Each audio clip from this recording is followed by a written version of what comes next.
What's up, guys? Today's video is sponsored by Esports Bet, which is the world's leading crypto odds matrix and the best place to bet on esports. Today's video is an LEC tier list, which we did on stream with Treatz. We both created our own LEC tier list, compared them, discussed why we have the teams everywhere from 1 to 10. But on top of that, we did something unique where we created a joint rankings of a floor and a ceiling, meaning how high we think each team could potentially place and how low that same team could potentially place in order to improve the accuracy of our predictions in the tier list. After we're done with that, I'll be comparing my own tier list to the odds on Esports Bet, where you can see the outright odds and what the odds are for each team to win the split right now before the season even begins. Hopefully you enjoyed the video, and let's get right into it. Hello. Yo, what's up? What's up? Okay, so I have both of our tier lists, and then I just have like a notepad that I guess we'll do floor and ceiling together. So my bottom two are Astralis last. Okay. And then ninth, I have Heretics. Or Heretics. Holy Okay, that's definitely different from mine. Okay. My bottom two are BDS are alone in D tier. Holy. And then either Astralis or SK in the tier above them. So basically one of those two teams as well. For me, I actually think I look at Astralis slightly different than other teams. Maybe it's because I know more about their players than other people. Mm-hmm. But I actually think that their ceiling is higher than what people think. And I think that their base level of synergy might be better than some teams. Like, obviously, I don't think they will come and win the league, but I think that they're actually not as trash as everyone puts them. Okay. I mean, I did this with Thorin yesterday, or like I got his tier list yesterday, and he actually had them like 9th, so he thought BDS would be worse. Man, why does everyone think BDS was going to be so like, they weren't that bad in LFL, and it's majority same roster, no? I think it's just kind of the optics of the roster and like how they like change their players up and down from their LEC to academy team and stuff like that.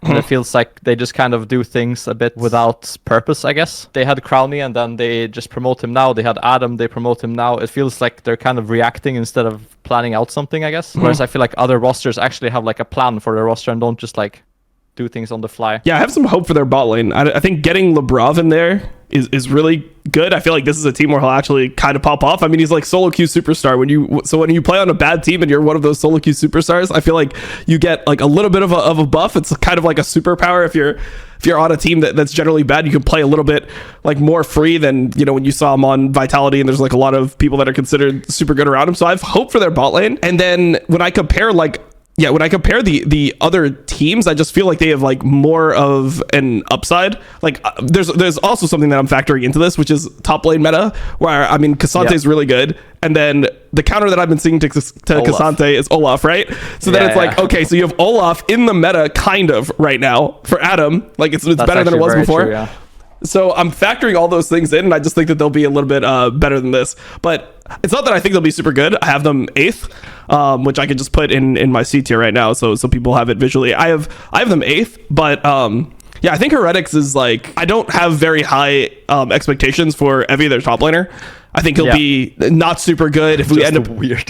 He's just a weird player, right? He's the Urgot guy. He's the guy that just randomly plays Urgot. So I just feel like he's going to be the solid Adam player kind of.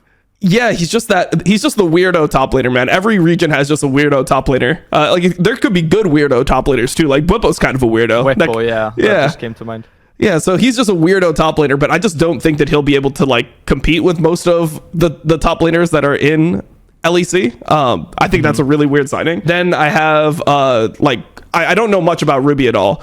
But then when I think of Mersa, Jack Spectra, I mean, I have high hopes for Jack Spectra. Overall, I'm looking at the whole roster, and it seems like there's just a lot of like facilitator players. Like there's Evie, there's Yankos, there's Mersa. Like I feel like they just don't have the firepower that other rosters have. Like they have players that will be like solid or good, but I feel like the matching of like all the players is weird, which is why I don't rate them highly. Yeah, I mean, I kind of have them one step above Astralis in my tier list, so I think they're kind of the better version of Astralis. Whereas you say I don't think they have like a superstar player that will carry every game, etc. And I think that, as you said as well, I think Jack is probably their, like if Jack performs the split, I think they can do fairly decent. But I think if their bot lane as a whole don't really come online, I think they will struggle a lot. Because, I mean, in my head, like having Evie, Jankos, Ruby topside like doesn't sound scary at all, even though it's Jankos jungle.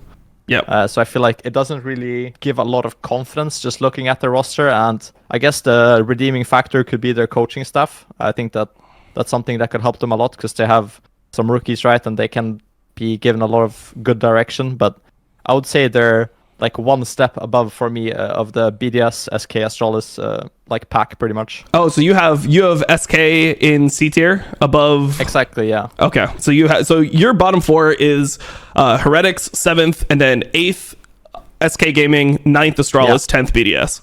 Correct, yeah. Okay, I have SK 7th, BDS 8th, Heretics 9th, and Astralis 10th. I mean, Heretics might be better than this. They might do well. I just have a feeling like we're going to see something a little bit spicy when it comes to the bottom 2 teams dropping out. And I'm doing this mainly just for winter, like the way that Yeah, exactly. This is winter only, yeah. Yeah, so this is winter only. So this is how I'm expecting the teams to place. And I just have a feeling that we're not going to get the 2 expected teams, BDS, Astralis, just out in... I agree, yeah. Out in the first 3 rounds. Also, when you think about like last year, for example, BDS actually started decently strong. Like they got a couple wins in the beginning of the season because I feel like they have, decent enough players. Like, I mean, Adam is somebody who I enjoy flaming, like it's a little bit funny, getting the French fans to flame me on Twitter. It's enjoyable in like a sick way. But I think that he'll come in and he'll have something to prove. And I just expect a lot out of him in the first couple weeks. Also, something that I'm factoring into this is like 80 carry patch is going to come in. I think it will come in on the 3rd week. So that might shake things up for like the 80 carries that are not as good. And I assume that BDS is going to be, kind of like a bot lane focused team, like old Vitality. You have to, yeah. I'm pretty sure you're forced to play bot side with the Crowny. I mean, to be honest, BDSA didn't really play bot side at all. Like BDSA was just like, I don't even know what side they played to. They just played weird. But they didn't have a solid support. They had a bad support, exactly. Exactly. They had a bad support. Like Dreamer Ace was just straight up bad in my opinion. And if you have a bad support, you're just wasting your time going bot. So next up, like just give me your 6th seed. I'm pretty sure we will have the same, but maybe we won't. What's your 6th seed? Now it's starting to get hard because I have a lot of teams clumped up in the middle in EU. Mm-hmm. So for me on the B tier category, I have Heretics, I have Fnatic, I have XL, and I have Mad. So that's basically the middle chunk. And I think that's what Heretics order? Will be. I mean, I would probably put, if I had to guess, I'd put XL, Fnatic, Mad, and then Heretics in that order, like downwards. So Heretics is the 6th place then. Yeah, so I have the same next 3, but I have them in a different order. So for me, I have Mad as just the standalone B tier. So I have standalone B, and then I have like A and S. I guess it could be the same. I mean, essentially my 4, 5, and 6 are also Fnatic and XL, but I have it as Fnatic like in A with XL, so Fnatic 4th, XL 5th, Mad Lions 6th. I just think Mad Lions bot lane is going to be way too volatile. Like this is a team that I think actually has a pretty low floor. Like when you have Kha'Zix and Kha'Zix and Hilly bot lane, like it can go really bad. Yeah, you can have some of those like 0 into 100 bot lanes. Like it might be crazy. So I just think that their bot lane is really suspect. Probably the worst year of Kha'Zix's career and the worst year of Hylissang's career. And then now they're just coming back and being put together in the same lane. And then I don't know anything about this chassis guy top. So, or Chasey or whatever his name is. I've never seen him play. So, I mean, it's just kind of like a random pickup in my mind. Yeah, I mean, same for me. I can't say that I've seen him play or anything, but I feel like just the mix of players that they have just makes for such a strange team overall. And I think that in theory, they can have the highest floor or ceiling, like differential out of any team. I think they could, if they land a good year for Kha'Zix and Hilly, maybe they're insane. If they both have a bad year again, then it could be like disaster for them. So that's why I have them kind of low on my B tier. And then, as you said as well, like XL and Fnatic, I think are one step above. And I think that it's kind of the same for the Fnatic bot lane, I would say. I wouldn't say that they had, like both Rux and Reckless had their like best year of their career or anything. I think they're both solid, but I'm not sure if it's like, because before they had a pretty solid AD carry and upset, right? And I'm not sure if the new bot lane will emulate the same style as they had, or if they will just try to do something completely different. So I think Fnatic is kind of a question mark for me. Do you have expectations for like Reckless coming in? Do you think he'll still be a top tier AD carry, or you think he'll just like hover around middle of the pack? What do you think? I think that he kind of performs as to how his team performs, I think he's that type of player who, I mean, everyone says he plays for KDA, right? But I think he more just plays for like a consistency that not a lot of other players have. So I think if his team is consistently playing good on top side, he will always be a threat. But if they have like... Well, they have Humanoid on their team, so... It can go up or consistency. down. Regular season humanoid. Not so sure. Yeah, I mean that's like I feel like the worst pairing ever if that's how you believe Reckless's strength to be.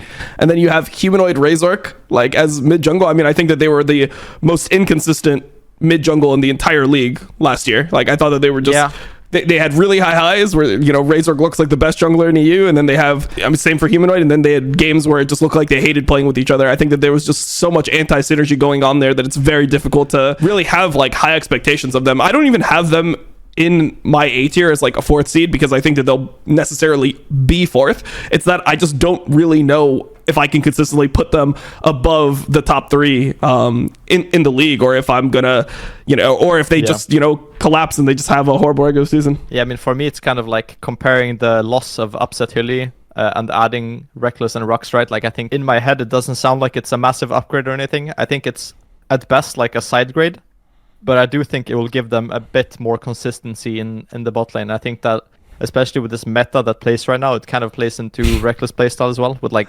Zeri, Lulu and stuff like this. And I think that even though Rux might not be on the highest level of all supports, it's kind of not that difficult of a meta to just relax in, and just kind of chill and hope for the best. Yeah, I mean, it sounds more like you think that like almost anyone will give you more consistency than Hylissang. Like that's how I'm interpreting what you just said. Like I rate supports a lot on their consistency. So someone like Kaiser and Trumbi I rate way higher than Hylissang personally. Even though Hylissang can have higher peaks than both of them, right? I just think that the consistency factor, especially in the split, where if you don't have consistency and you just fail some random best of ones, you can be f***ed, right? Like I think the consistency factor will be even more important now, because if you fall behind on the winter split, it could be like you miss out on like 50 games, Yeah, so for sure. I think it's very important. The team we haven't talked about yet, XL. This is actually gonna be a little bit of a hot take. I'll inject this here. So Thorin had them as number 1. Like he had them number 1 in his tier list. He had them winning the split. Okay. And I mean, kind of like what we ended up doing our tier list. I have a little bit of a crazier number 1 seed. As well, and what we kind of realized is that the reason why you want to put a team like XL or like Vitality, or one of the teams that, or maybe even G2, why you want to put these teams as number 1 is like you feel like if Koi wins again, if they like side grade / downgrade their top laner and they end up winning again, I feel like that's not a good sign for EU going internationally. Like you don't really want to have a team that didn't really get better, that's like consistent, but other teams going for upgrades and then losing. So with XL, you have a lot of pieces here. I mean, he had really high hopes for Targamas. He thinks that this might be Targamas' year to completely go off. And then, Vetio was MVP. I personally think that MVP, like Vetio, is probably not going to look the same on a team like XL, because I agree, yeah. When you're on a bad team, you have more agency to pop off. If you're really like the star of the team, like everything will be played towards like your strengths. You'll get resources in draft, you'll get resources in game. It really was, for sure. That's kind of why I'm lower on XL. Why do you not have XL in your top 3? I mean, personally, I feel like Vitio, as you said, I think he performed well in the team that he was in, but I also failed to see him do the same thing on XL. I think with better players around him, it will be harder for him to have this like 1v9 show. And I think we also haven't seen him in LEC not play this type of style where he's like Akali Sylas and farms until he has 3 items and pops off, right? So I think that maybe XL will ask for more of him, and it will be kind of up to him to show it. By no means I think he's a bad player, but I think that the way that he fits into the team will be very different from what he did before. And then going to their bot lane, I think that, like, honestly, I do think Targamas had kind of an easy job on G2. I think that now it'll be harder for him, because with Xerxes as well, like in my head when I'm thinking of Xerxes and Targamas, I feel like they're both like passive players, 100%. So to say.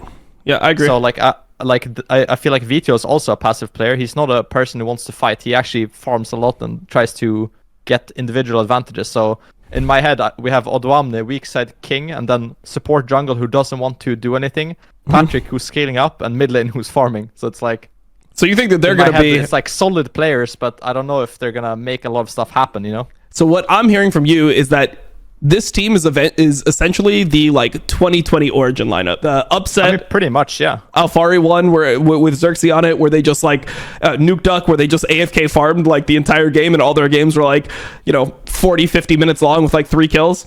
I mean, obviously it's some hyperbole, right? Like they're not gonna be AFK. Like it's not like Targamas is stuck on bot lane and can't move. Like it's just like I think that compared to other teams, like maybe Mad, right? Like Hylissang and Elyoya, they're gonna make it happen. You know, like 100%.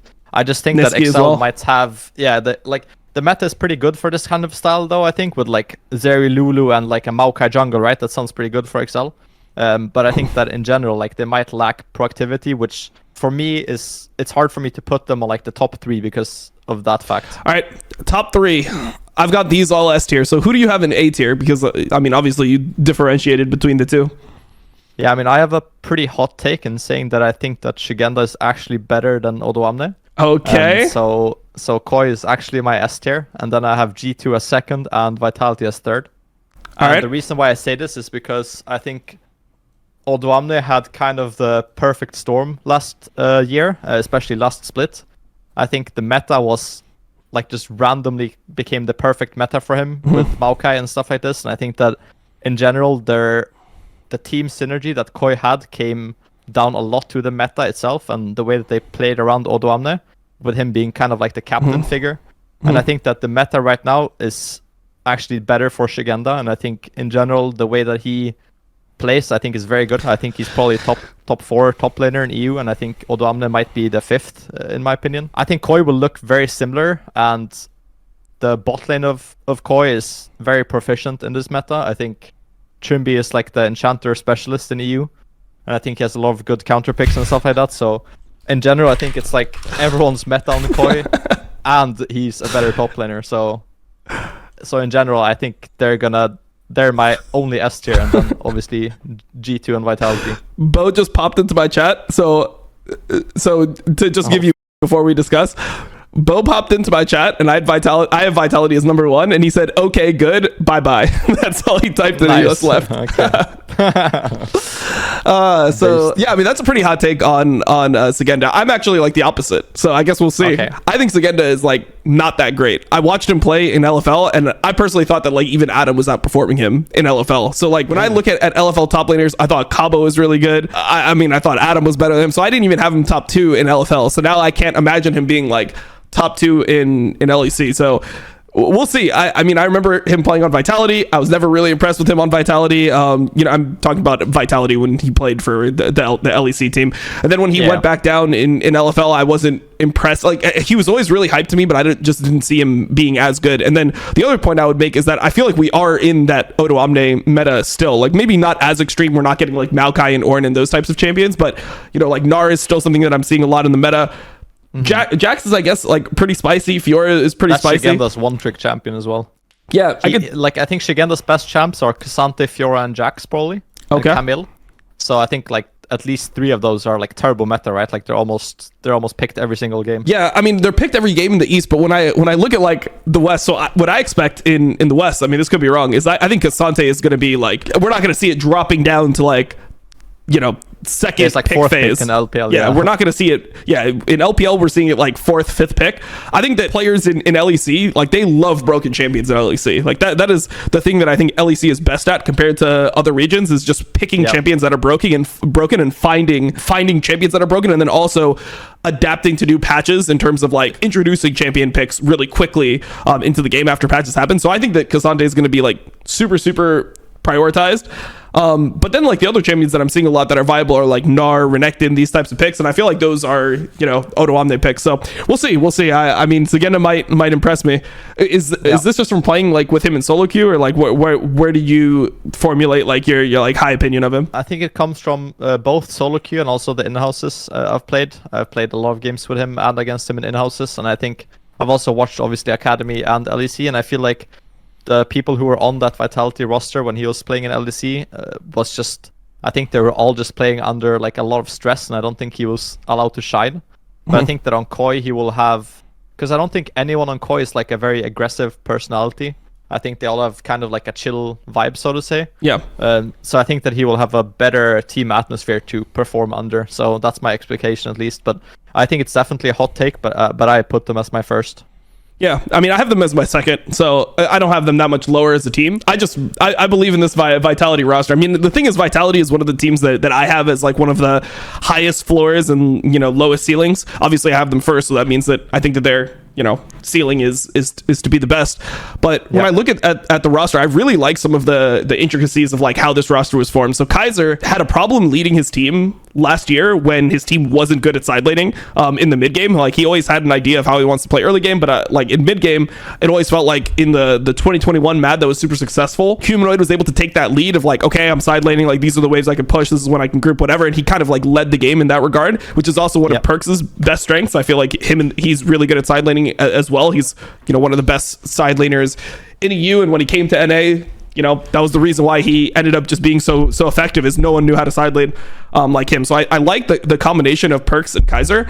I thought Neon had an insane last year. You know, I thought he was like a top 280 carry in the league, and I just am on the boat train. You know, I think this guy's a fucking beast. He's like a freak like I've never seen before. I've never seen any player come into LPL and do what he did like in 2021. I've never seen it before. Like, that was, because it's not like he just, people think like, oh, he won 10-0, he didn't lose a game. Like, who was he playing? It's like, no, he was playing against the best players. Like, he played 5 series. He was 1v9ing, He was 1v9ing against like Karsa when Karsa was coming off like a semifinals at Worlds. You know, it wasn't like he just played against scrubs and, you know, was edging out, you know, a little bit of leads here and there. No, he just like took over games. So I'm fully on the boat train. And then as far as new players entering like LEC from top lane, I've seen a great track record of T1 Challengers players. So I hope, correct, I hope. I mean, if you just think about it, right? Like, you had Owner come out of there, you had Guma come out of there, you had Berserker come out of there, you had Zeus come out of there. Like, there's just so many good trainees that have played on T1 Challengers that I feel like if you're gonna get a player, and you know, obviously Vitality got a little bit screwed in the offseason. They wanted to get IWdominate, they wanted to get Bwipo, and then they ended up, you know, without either of those two because of contract issues. Boom! This is like one of the best players that you could get, or one of the best places you could go to look for players. So yeah, I mean, for me, the top 3 all have a very good chance of winning the split, right? Like Koi, G2, and Vitality, I think all are in like the contenders for the winter title. For me, the difference of Koi versus G2 and Vitality, I think, is in their consistency in the metas. I think that both G2 and Vitality could be a bit more meta dependent than Koi, I would say. I could see a world where, for example, tank junglers become more proficient, and Bo has a lower impact, right? And kind of the philosophy of the roster changes a bit. But if it stays in this carry jungle meta, where I think he will be given a lot of resources, and as you said as well, Perks, I think also playing as Perks, he's probably the person with the highest pressure in the game, even when he's behind. He just always knows how to find like side lane advantages and find like ways to pressure your team, even though he looks like he's like inting maybe scoreline, but he's always like mega high pressure, which is annoying to play against. So for me, like on that perspective, Vitality is really strong. And then G2, on the other hand, I think obviously their bot lane is really good, right? They have Hans, Mickey. I think that combo have wanted to play with each other. I mean, I think that they have wanted to play with each other for a long time, and I think that they both are willing to adapt to each other. I don't think they're also very like strong-minded people. So I think that the G2 roster is like a rookie jungle with 5 overall adaptability, like high factor players. So I think that they will also have pretty good team chemistry and stuff like this, and I think that will lead to them being very high in the standings as well, especially in regular season. Mm-hmm. So you have G2 second, right? Just to be... I have G2 second, yeah. Correct. So I have them third. So, I mean, we actually have the same groupings of teams. We have the same top 3, we have the same middle 4, and then we have the same... middle 3, and then we have the same bottom 4. But for me, I just don't give Hansama as big of a pass as everyone else does for what he did in North America. Like, he was sprinting it. And, I mean, I know what everyone says in Europe, right? Like, I've talked to people, and the whole... behind the scenes discussion is that Hansama he's very sensitive. He's just a very like sensitive person to team environment. And if the team environment is bad and there's like arguing within the team, or there's like a lot of stress within the team, he'll perform poorly. And if he's in a team that has, you know, really good personality and it just has a good vibe, he'll perform well. Like, number one, that's a massive like red flag to me just in general. Like that's something that I don't just take as, oh well, that sucks. Like, whatever. I mean, just put him in a good environment then, because like you don't know what a good environment is going to turn bad, right? Like random things will make a team environment turn bad. It's not just like the people. It's just how is their reaction to losing? Like, do they go on a big loss streak in scrims? Like, you know, is there somebody that they can look at that's going to step up and fulfill like the leadership position? I think it's a lot more of a complex problem than it just being, oh, do you have like nice players on your team? That's one thing. The second part on Hans Altman is like, I don't know, like mechanically he played really poorly last year. It wasn't just like one of those things where he looked like he was still himself, but he was just disconnected from the team. Like when I was watching him within TL, I couldn't imagine that he was the same player from 2021 to 2022. Like with Rogue, he had great mechanics. He was the guy that like understood, you know, instantly, like if you jump on him in a team fight, you can expect him to flash. But in TL, he was just getting hit by everything. Like he became, and this was a Draven meta. Like everyone's picking Draven, Jackie Love, all these guys are picking Draven all over the world. You know, Gumo was playing. Everyone's playing Draven, and he's the Draven guy, and he's not able to play Draven anymore. All he can play is Seraphine and Jinx. I don't know. Like to me, that was just so weird to see. So I'm not sold on the bot lane situation. I mean, I think Mickey's really good. I have confidence that he'll play better this year than he did last year. I think last year was just weird for him. You know, he didn't start the year on a team. He's like in contract jail with G2, and then finally, you know, he ends up on XL, but it's in the middle of the split. He does pretty well in spring, and then in summer, like he had some like pretty end games. I have faith that he'll bring it back. I just don't know if I like the pairing of Mickey and Hans together because of like their person, like you said, like they're very adaptable, and they probably will have like a decent amount of harmony within the bot lane. They don't have an alpha. They don't, like, who's gonna talk in that lane exactly? Like don't you need some guy to be like, this is what we're doing, you know? No, from that perspective, 100% I agree. I think they might struggle in terms of like, who's the leader of the bot lane, who will make the calls that will like win them bot side, right? I think that there is a world for sure where they don't just rely on their mechanical skill and just outplay 2v2, and they actually need to like form plans and someone to like lead those plans. I think that's an area where they might struggle. But to your Hans Sama point, I personally think he's really good. I think that in NA he just got completely NA McDonald's affected and just became handless and just brainless. And I think that actually coming back to EA, we will get them back. I mean, as memey as it sounds, I think it's low-key real. I mean, it happened to me too, kinda. But well, you were on TSM. You know, there was more going on than just, you know, eating McDonald's every day. True. That's true. Yeah. I was org gapped as well. He wasn't really org gapped. Yeah, no, his org was pretty insane, so he doesn't even have that excuse. He doesn't have the pass actually. No, but I think he's really insane, and I think he will bring it back. And I think Mickey had, I mean, I personally thought he was kind of overrated last split. I don't know why people put him like top 2. I think he was. Wait, people put him top 2? Yeah, 100%. It was like the top 3 in people's eyes were like Trimby, Mickey, and kha'zix, like pretty much, which I thought was a bit XD. I mean, he is 100% a good player, but I think he was overrated. But I think now he will be, as you said, starting. People didn't have Targamas up there? He was also in the top 3, top 4 discussions for sure. Okay. All right. But yeah, I think both him and Targa have a lot to prove now, because as I said, like they were both in the top 4, but I felt like it wasn't really justified, and now they have the chance to like cement themselves, right? So I think from that perspective, the G2 bot lane have a lot to prove, but I can also see, and as they've said themselves, they're kind of stomping scrims, which is not like unexpected for me. I feel like they're such a scrim stomper team. Like I'm sure their bot lane just picks like kha'zix support and Draven or something and just kill everyone.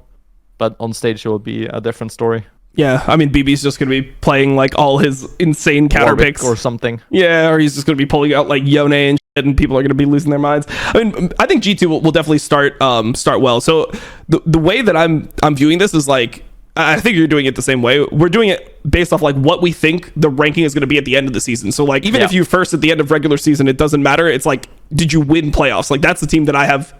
Like I think Vitality will win the playoffs. That's what I'm saying. You think Koi will win the playoffs, correct? Yeah, this is the end of winter split rankings, like where the teams will end up after everything. All right, perfect. I mean, this isn't going to be like in order. I just put them in order of like whatever my list is, so we could just do flooring and ceiling. Obviously, we don't have to have the same exact tier list for it, but yeah, let's start with Vitality. So I think that their ceiling is to win the split. You agree with that? Yeah, 100%. I would put their ceiling on 1 and their floor as probably like 5th or something like this. Okay, I had their floor as 6th, but I mean, I could see Yeah. 5th as well. I'll go with you here. Okay, we got their floor as 5 and their ceiling as 1. Okay, Koi. Their ceiling, I mean, I'm sure you agree with this, is to win, right? Yeah, 100%. Yeah. And their floor, I think, is pretty high. I think they have really insane They're floor. higher than Vitality. I think their floor is maybe 3. Yeah, I would say 3 or 4. I think probably 3 is more fair, but I think 4, in case the meta changes, maybe it happens like, because the meta with the AD carries might affect a lot of things, right? So I don't know if we should take that into consideration or just be a bit more generic. I think I'll just say generically, their floor is 3rd, I would say. Okay. So now we have a little bit of an interesting one. We've got Fnatic. What is the ceiling of Fnatic? I mean, I guess since you've said the first 2, I'll just say the first here, just so we can, we're not affecting each other too much. I think their ceiling is maybe 3rd. I would say 3rd or 4th, yeah. Okay. And I think that their floor is 5th. Ooh, that's interesting. Okay. You think it could be like, I mean, do you I have would it say lower like than 7th. 6th? Ooh. Yeah. I would say ceiling 3rd and floor 7th, probably, honestly. I mean, I guess we just split it down the middle. We go 6th. I have them 5th. You Yeah. have them. Okay. Fair enough. 7th, because I feel like 7th is pretty hard. Like 7th is the Heretics, SK, Astralis, BDS. Like you got to be worse than one of those 4 teams. Yeah, like 7th is that you make it into the top 8, right? And then you have And then you're bottom 2. like yeah, exactly. You just f up instantly and just go out, right? Damn. So I think that could happen. Like I'm just thinking of a theoretical world where everything goes wrong, right? And it's just a disaster. And for example, if it's a disaster for Koi, they've always still been relatively like safe, right, in terms of regular season.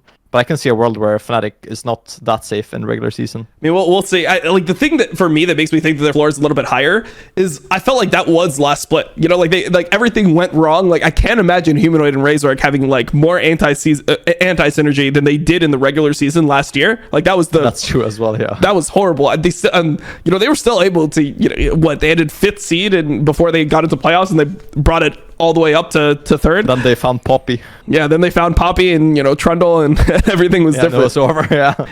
Yeah. And then the Worlds was on the horizon. Jesus. Okay. I mean, we split it down the middle. You had 7th, I had 5th. We go 6th. All right. G2. We both have the same ceiling. Their ceiling is winning, right? Yeah. Okay. 100%. And what is their floor to you? I'll go first here. I think their floor is 3rd. I would say 4th or 5th, so probably 4th. Okay. 4th or 5th. I think they also kind of like Fnatic could in a specific circumstance where the meta doesn't fit them and they, as you said, like have a losing streak. And I think their players are not used to losing, which we saw like with the 2020 roster in G2, where they just lose a lot of games and they're kind of like confused as to why they're not winning. Yeah. I think they just have a lot of players that are used to winning. I guess maybe with the Yike, they have a bit of like fresh blood, right? He's not. I mean, he's pretty used to winning though. In LFL, he was just winning everything. That's also true, yeah. So actually, he's also only used to winning. Fuck. Yeah, they're all only used to winning. Yeah. Okay. Well, they need to win then. Yeah. Except for BB, he was on Schalke. He wants everyone to forget, but I'm just here to bring it up. He was 10th place, 3-15. Like he got to experience the whole thing. Yeah. And it's like even when you win, like he was on TSM, right? So even when he wins, it's almost like you're losing anyway. So he could probably be the one to pick it up. Maybe he's like, guys, I've been through a lot of shit in my career. To bring it back. But these were Caps. I think Caps and Hansama and Mickey always have the expectation to go to Worlds, right? I mean, obviously BB as well. But yeah. I think they could face some struggles if they get some random losses here and there. Mm-hmm. Yeah, and BB actually, I mean, he did pretty well at Worlds last year. I think they were 1-5, which beats the 0-6 from 2020. So currently he's what? Yeah, 1-11. That's not bad. Yeah. So next year it's 2 wins for him. Yeah, exactly. And then by the time we hit 2026, he's going 6-0 in group stage. It's fucking crazy. Yeah, he's winning Worlds actually. Yeah, he just wins Worlds. That's crazy. All right, next team I have up here is XL. So you can go first with what your ceiling is for this team. I mean, the ceiling for me is either 1st or 2nd. I feel like they definitely can win the split. How likely that is, it's definitely lower than G2 or Vitality, but I would still put their ceiling as number 1. Okay. For me, I had their ceiling as number 3. I mean, I'm just thinking about it, right? I can't imagine Patrick winning a split. I can't imagine Xerxes winning a split. Like it just doesn't register to me. And maybe it could happen, but when I'm trying to like picture it, I just feel like because to win a split, I mean, you're going to have to perform in these really big, like you're going to have to perform in playoff series after playoff series. I think it's tough for those guys to win. So I have their floor or their ceiling as second or sorry, as third. So I guess we'll go two. We'll split it down the middle, and then that's fair, yeah. And then I have their floor as sixth. I would say probably sixth as well. Yeah, I think that's fair. Okay. So like basically they would make it to playoffs, make it one round in, and then lose. Yeah, well, it's different now, right? Because it's the it's not the exact same format. Basically, you get what I mean, right? Yep. They'll so in the they'll format, beat the bottom. Yeah. Mm-hmm.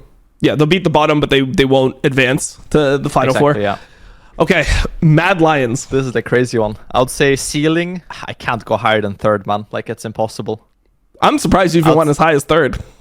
Yeah, but that's like if everything lines up right. I think I would put ceiling as third and bottom as eighth.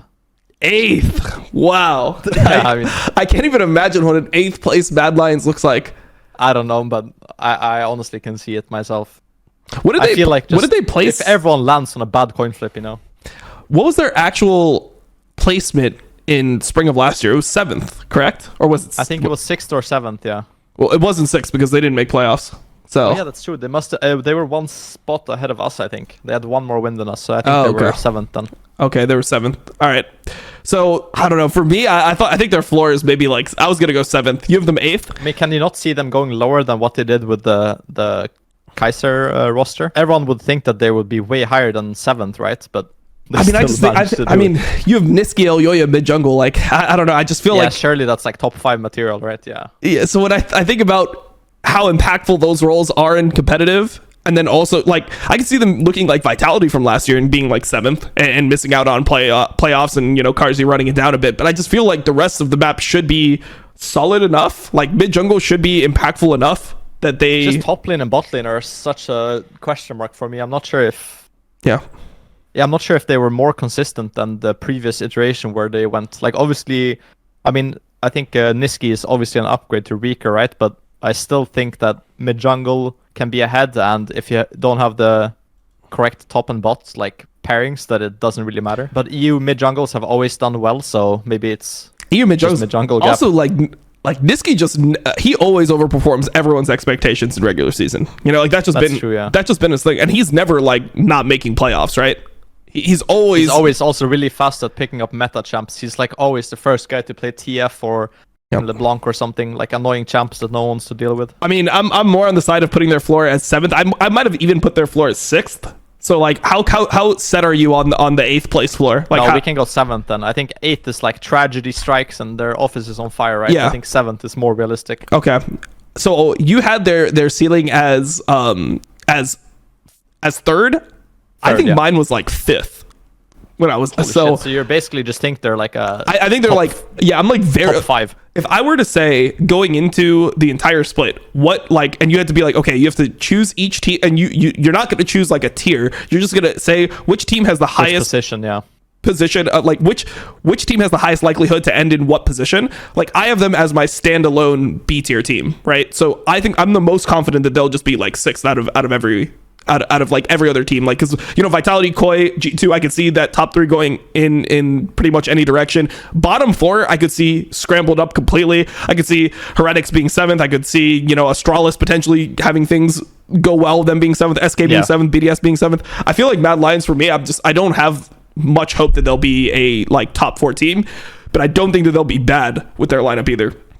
Yeah, I mean, maybe I kind of agree with you. So maybe like ceiling 4th, and then exactly. Floor 7th. That's also I think that's fair. So for the last 4 teams, so we've got Heretics, SK, BDS, Astralis. We're gonna put a ceiling on all of them. Do you have the same ceiling for every single team in the bottom 4 or no? No, I don't. No. Okay. All right. So let's do Heretics first. My ceiling for them is 7th. Do you agree with that? I would put it higher personally. I think that in a world where like they get some early momentum going and they find their niche, I think they can actually be. I put them as 5th ceiling. I think like with the veterancy of Jankos, and as I said, like if everything goes well for their solo laners especially, I think that they can find their groove a bit, and they can find like a consistency factor where like their peak is not gonna win the split, but they're like the they're like the CLG of EU, where they just like win games because they're just like good, but they're not good enough to to break into the top 5, you know? Yeah, I mean, I think that makes more sense. I was originally going to put them like 7th ceiling, but that's just me thinking that they'll most likely be bottom 4, but I could see them placing higher. I mean, Jankos is like a fucking good player. I still think he's a really good jungler, even if I don't like the fit with him in the team. Yeah, I think we could do ceiling 5th. I think you've convinced me. Ceiling 5th makes sense to me. Nice. Floor. I mean, I have them 9th in my tier list, right? And that's pretty much what I think their floor was going to be. I really just have them performing at their floor. Do you think that like what would you have had their floor as previous to our discussion? I would also have them on 9th. I mean, I think 5th to 9th is what I can see. I don't think I would see them being 10th. I think that's very hard to see. They just have too much veterancy in Jankos. I can't see Jankos going 10th place at all. Yeah, like no matter what. Crazy. Like I think that's just impossible to think about. So I would say ceiling 5th for me and floor 9th. Okay, so SK is the next team that I have here for us to give a floor and a ceiling to. So for SK, I've got their floor as 9th as well. Do you think that they could go 10th? I think it's possible. Like the bottom 3 or bottom 4 for me is such a scramble where I think honestly anything could happen. I think for SK I would put probably ceiling, I want to say 6th, but that's also kind of, it's like 6th or 7th I would say for SK, and then floor 10th I would say. I mean, I'm down to go like floor 10th. The bottom 3 teams, I think the floor is always 10th, honestly. For SK, Astralis and BDS, I have them all as floor on 10th. Yeah, but I can also see a world where like their ceiling is a bit higher, right? So yeah, I have 10th for BDS and Astralis. I had like SK as their floor being 9th, but I could definitely see them being 10th. I mean, I know this might hurt, but you could never really count SK out of being a 10th place team. Like they could every split, like they never end up going 10th, but I feel like they always have the possibility. There's always a part of the season where you're like they could be 10th. And also one thing I worry about with SK is like historically the team's been, or the org's been slow starting, right? It's normal. That was like the whole thing. Besides for, I guess, spring split of 2021, that was a split where, you know, they made playoffs. But in recent memory, it's been SK starts off slow and then they get it together towards the end, but it's like too little too late. And then they just don't end up making playoffs. So yeah, I mean, I think the last 2 splits when I played there, we started 1-6 or 1-7. And then we just basically turned it around the other split, but doesn't matter, or the other half. So, I mean, from my perspective, I think that's like what SK did at least is to bring in a lot of new faces, right? So I think there will be a lot of hungry players. That doesn't necessarily mean it will be a lot of good results, right? But yeah, and SK doesn't pay much at all, so like they're probably not going to be able to afford food. Like they'll probably be pretty hungry. I agree. Oh, you think so? Yeah. Yep. Okay. Yeah. Okay, interesting angle on that. Yeah, that's my actual angle. It's like so they can't go higher than 7th because heretics have higher food budget. Yeah, yeah, they have higher food budget, but then like 10th is literally if they die of starvation, like on the rift. That's. I mean, I've heard some stories from BDS, so I don't want to say too much, but I've heard some KFC and McDonald's orderings. So, so ceiling for SK, what do you have them as? Mine is 7th. 6th. Yeah. All right. I mean, I'm down to go 7th as well because I think that like 6th and 7th depends on the other teams how they perform, but we can both agree that we don't see them being deep in playoffs, right? Like that's basically it. So it's basically the same 6th and 7th, right? Yeah. I mean, like it doesn't do anything in general. Yeah, I mean, for me, it's like if they do get 6th, it's not because they like performed like the 6th best team. It's that one of these teams that we have as like a low, like it's essentially if Bad Lions just shits the bed and gets 7th. Yeah, like practically, yeah. Or you know, everyone moves down, heretics goes up to 5th, and you know, it's like a tiebreaker or something. Yeah, it's some bullshit. So I mean, I can go 6. I think 6 is a realistic ceiling, but it won't be a ceiling that I think that they'll achieve because of their own doings. They'll just be the consistent team that, you know, like top lane's weak side, they figure out the meta, they're like pretty solid, but you know, they don't have great carries, and they just, you know, end up there, but no one really cares. They're never a contender at any point during the split. All right, so we'll go 6 on ceiling. So BDS, I've got their ceiling as 8th. Yeah, I would say 8th as well. I think that, like, in my mind, they will not be better than Astralis. They will not be better than Heretics. They could be better than SK, but that's like in a very small world, in my opinion. So I would say, yeah, that's pretty fair. Okay, and for Astralis ceiling, last one. What is the ceiling of Astralis? I think you said that their ceiling, you thought their ceiling was a little bit higher. I mean, I have a lot of Astralis people in my chat now as well, so I need to be really nice to them. No, but I do think that they have a higher ceiling than what people put it out to be. I think that a lot of their players are better than what the like public thinks, and I think that their baseline synergy will actually be better than the bottom teams, like even Heretics, I think. So I would see them starting out the split pretty decently. So I'll put their ceiling as either 6th or 5th. I think it's hard to put 5th. I know. I think it's hard to put 5th because I wouldn't say that they're stronger than like a failing Fnatic or Mad, right? I think that's kind of hard, but I think 6th is fair. Damn. I had their ceiling as 9th. Nah, but like I had their ceiling as, I mean, look, I was thinking more about it. My original ceiling was 9th. When I thought about it more, I came to terms with like 8th because for the same reason that SK could have a higher ceiling. I think that maybe they come in and they're playing better than teams that they might not necessarily be better than. They just, outperform them on stage. And, we don't have many games here, right? You've got 9 games. Yeah, they have good vibes, I think, yeah. Yeah, they have some good vibes. So 5th is like crazy to me though. I can't see Astralis going 5th. That means that they're almost in the final part of playoffs. Like that means that they're better. Yeah, I mean that's why 6th or 5th. Like 6th sounds more reasonable when I think about it, but 5th is like if everything goes well, because I think that their overall upgrades and how their team functions actually make sense this split, in my opinion.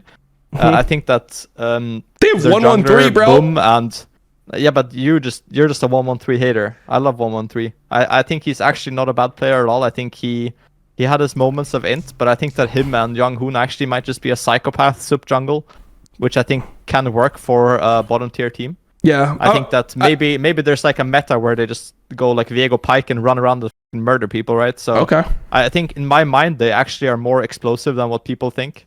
And obviously top got like massively upgraded, right? So damn, just so you think Vizicachi is shit. That's what I'm hearing. I think he was playing, yeah. Yeah, he was pretty bad. I mean, he couldn't lane. Finn is not bad. Scrims especially as well. Like I think it was just kind of like I think he was just very behind on the meta, right? He could only play a few champs and everyone knew it, so everyone was just abusing it. Yeah, like you could blind pick Teemo against him and he had no counter. I think we compromise at 7th because like I mean for me 5th is just crazy. When I look at what 5th means, that means that if you take Vitality, Koi, Fnatic, G2, XL, Mad, you take those 6 teams, Astralis is better than 2 of them. I can see Astralis being better than Mad, no joke. I actually can. That's fucking crazy. I mean, I hope it happens because I want to flame Niski so bad. Like I really hope for that reality, but I just can't see Niski it. Goes mental, boom, goes 8th. Yeah. No, but I mean, I think 6th is fair, I would say. I'm down to compromise on 6th. Can I compromise? I feel like I can't compromise 6th. I really can't. Okay, just put 7th and then we'll both remember this conversation, okay? Okay, I'm putting 7th. I just can't put 6th. Okay, that's fair. 7th is great. I mean, look, for what you said, I am a 1-1-3 hater. It is true. I'm a 1-1-3 hater. I'm just going to be honest. Like, I thought he was pretty good originally from like just what I would watch his solo queue VODs and I thought he was pretty good because he was really high rated. Yeah. There was a point where he was like, I don't know. I stopped watching like towards the end of summer, but I mean, there was a point where he was like top 5, top 6 on the ladder. He was like 1400 LP. And I was like, oh man, this guy's like pretty good mechanics. Like, his like, he was playing a lot of the like meta junglers and stuff. But what I saw towards the end of K Corp, I mean, it was just like, he was invisible. There was definitely int moments, yeah. But it was like it wasn't even just like int like oh he's just like having a nervous. It's like this is like aggressive int. Like you are like you are. That's what I like about him as well, though. I feel like he kind of is playing a playstyle like Bo, but I think Bo obviously is like insane, and I think 1-1-3 can get to that like psychopath jungle style. Okay. I think that this roster is a very good roster to actually unlock him to do that. So I think that's the perspective I see on it. Okay, so you think that Bo is similar to 1-1-3? All right, perfect. That's gonna be the title. Yeah, it's the title of the video. Perfect. All right. Well, I mean, we got through it. That actually went pretty well. I think that went a little bit longer than I expected. So, all right. So let's get into the odds on esports bet. These are the outright odds for each team to win the split, and compare that to our own tier list that you just saw us create. So, number 1, I have Vitality. Number 2, Koi. 3, G2. 4, Fnatic. 5, XL. 6, Mad. 7, SK. 8, BDS. 9, Heretics. And 10th, Astralis. So those are my odds. Now, for esports bet, they have a little bit different. Their number 1 ranking is G2 tied with Koi. So they think G2 and Koi have even odds to win the split. So those are their 1 and 2. Third, they have Fnatic. I found this really, really surprising when I first looked at this. Fnatic being only slightly behind Koi and G2 in terms of odds is crazy to me. You know, I think they downgraded their roster. That doesn't mean that I didn't think that they had this high chance of winning last split. So the fact that they actually are up here is crazy to me. Vitality, the team that I have winning the split, they have at 7.2. So I think that'll probably be my first bet that I place this entire year. I think 7.2 odds to win, outright odds to win, is probably worth a unit. So I'll be putting $250 on Vitality to actually win the split, because I just think that they have a higher chance than that. I don't think that they're winning the split 1 in every 7 or 1 in every 8 times. I think they're winning the split like 1 in every like 3 or 4 that we end up doing, and I think that they're actually going to be the ones that win. The next outright odds that I think are pretty interesting are these XL Esports odds. I know Thorin has XL as his number 1 team. I have them 5th, so these are actually appropriate compared to what I have them in, but I don't have them as like a 1 in 15 to win. I think maybe they win like, you know, maybe 1 in 10 splits, 1 in 12 splits, something like that. So I think that this is actually something that's attractive, not because I think they'll actually win, but more because I think that you're favored on the odds here. XL Esports 6th, they have Bad. 7th, Heretics. 8th, SK. 9th, BDS, and 10th, Astralis. So I definitely vibe with the 10th Astralis. I mean, to be honest, these look too high to me. 97 to 1. They don't win 1 in every 97 splits. Trust me. We have this team. I feel like they can never win. You know, this could be in the tier of the LPL odds where they're like 1 in 1,000. I think LGD was like 1 in 1,000.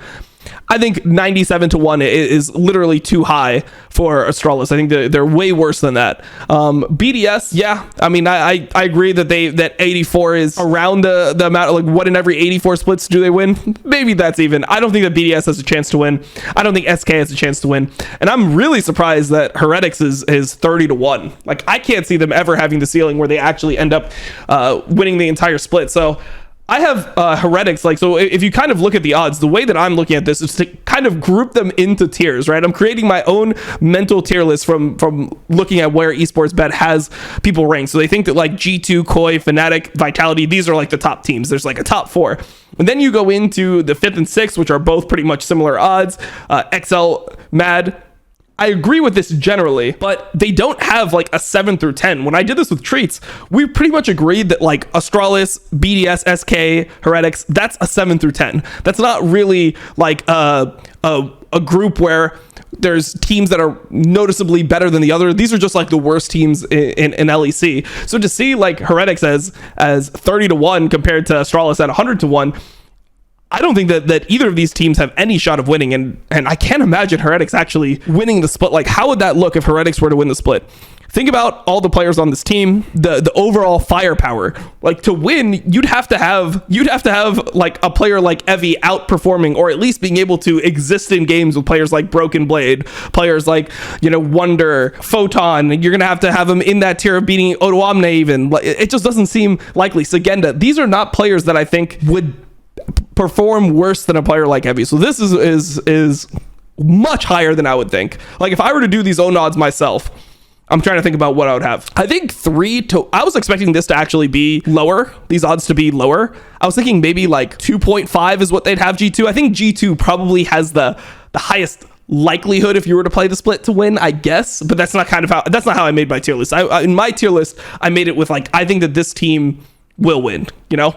I didn't just say, oh, here's like the highest, here's the ceiling, here's the floor, we're going to split it down the middle, that's where they end. Whatever the highest average is, that's who's the best team. I thought the G2 would probably be like 2.5, maybe Koi would be 3. I thought G2 would probably have the highest, but Fnatic being 4 to 1, that's crazy to me. If I was making the odds, right, like, I'm not an odds maker, I don't have the advanced equations that odds makers actually use in order to put these together, but I would have had Fnatic as like 9 to 1, like 8 to 1, something like that. Maybe Vitality for me would have been like, I would expect it to be at 5 to 6 realistically, and then XL I'd probably have down to like 12, you know, 10 to 12 like I said earlier. Mad I might have a little bit lower because I think Mad has a very low ceiling, you know, as we discussed with Treatz. I think Mad has a very low ceiling but a pretty high floor.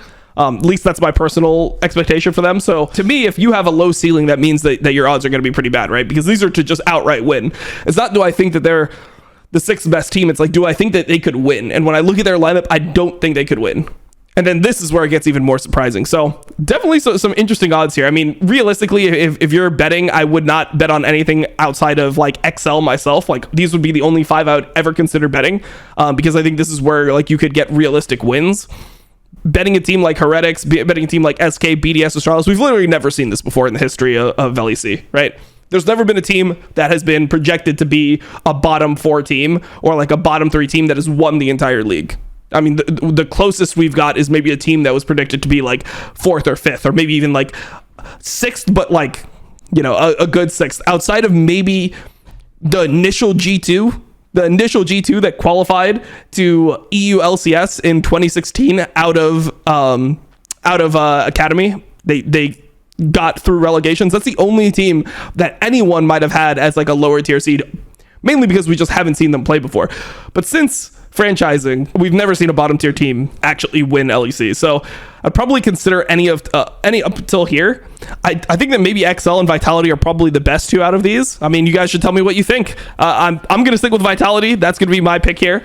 In my tier list, I think it makes the most sense, right? If I have them winning and then they're 7-1 odds here, I think that's a good chance for me. But anyways, hopefully you enjoyed the video. This is a different take on how we do these tier lists. Not only are we doing the tier list, and not only are we comparing them to the odds on esports bet, we are also going to be doing a ceiling and floor and having a guest like Treatz. I think it went over well. So hopefully you enjoyed the video, and we will see you here for the next one. Thanks.